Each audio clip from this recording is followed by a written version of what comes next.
Right now, state law requires that facilities have, quote, sufficient nursing staff.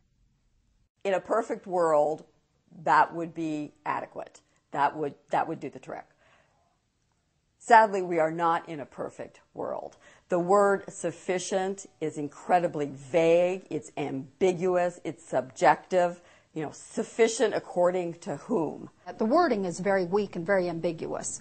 I think what we need is ratios. If you have this number of residents, you need this number of staff to care for them, and that needs to be consistent. In my opinion, the best ratio is 1 to 5. And I say 1 to 5 because then you have the time to spend with the residents one-on-one. You don't have time to go to 13 rooms to care for 13 residents while your 13th resident is down the hall with the light on who really needs you to be there now. It's physically impossible to be in 13 different places at one time. We have to have some kind of basic ratio, a ratio of nursing assistants to residents on each shift, as well as a ratio of nurses to residents on each shift. It needs to be concrete. It needs to be something that is easily measurable so that a resident can know if that standard is being met, a family member, a CNA, anybody, member of the public can come in and know exactly whether the facility is meeting that standard or not.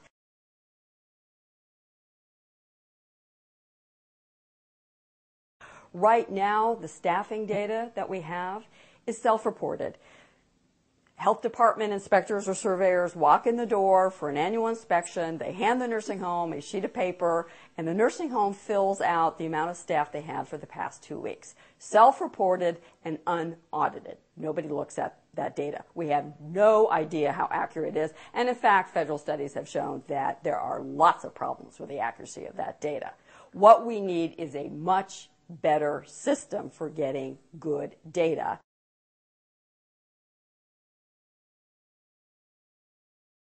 Consumer advocates say that the understaffing problem in nursing homes is made worse by the lack of sufficient staff training. Right now in Indiana, certified nursing assistants are required to have an initial training of 105 hours. Contrast that then to what it takes in Indiana to be a nail technician. Right now, it requires 450 hours to be a nail technician. Now that's doing someone's nails. Think about then what we are asking certified nursing assistants to do. They have the lives of our loved ones literally in their hands with only 105 hours of training. This absolutely has to change. Another key factor in providing quality nursing care is retention of nursing staff and staff stability. Job turnover is extremely high in the nursing home industry, especially among nurses and CNAs. Consistent staffing is just extremely important. That's one of the things the residents talk to me the most about, that if they have a couple of aides that know exactly how they want things done, and they can get it done in a fraction of the time of somebody new coming on. There were a few that my mother was able to build relationships with and she felt comfortable with, but then they would be moved to another hall, or they would resign, or they would go to another nursing home. So it's constantly that turmoil, that anxiety. If they have a staff person who knows what they like and knows how to do certain things for them, it takes a lot less time, and they don't have to explain over and over and over again. Advocates insist that nursing home management must take steps to improve working conditions. There are many things, simple things, that management can do that will affect staff turnover and retain staff. Some of those things include the way that management treats nursing assistants. Do they treat them with respect? Do they consider them to truly be a part of the care team? These issues make a great deal of difference to the frontline worker. I think that corporations need to be on board and to get a better understanding of how important it is to have the appropriate staff and well-trained staff and caring staff, and to treat the staff well too, because if the staff are treated well, they tend to treat the residents well.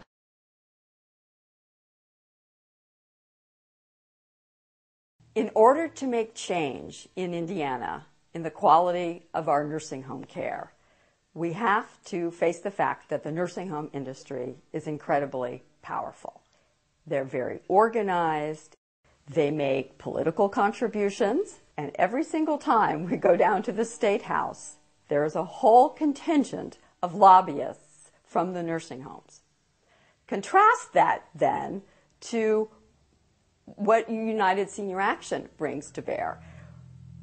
We don't have slick, fancy lobbyists, but what we do have are numbers. And if everybody realized they have a voice, and then that voice is powerful and makes a difference, we could bring enough pressure to bear on legislators to make a difference. But that voice has to be heard.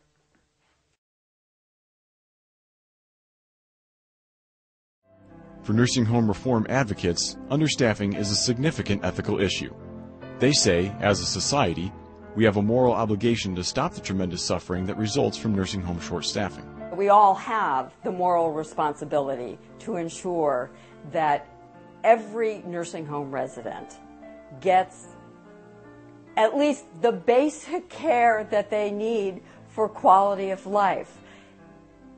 It's shameful to think that there are nursing home residents in Indiana who go to bed hungry at night because they didn't get the food they needed because there wasn't enough staff. We have an obligation to step up to the plate and do something about that as a decent, humane society. Unlike the nursing home industry, Indiana's nursing home residents have no lobby at the State House. They do not have the strength to influence legislation. They are truly the forgotten Hoosiers. Only an enlightened and energized public can do anything about nursing home understaffing. Our strength comes with our numbers. The greater our numbers, the louder our voices. You have a voice, and that voice counts.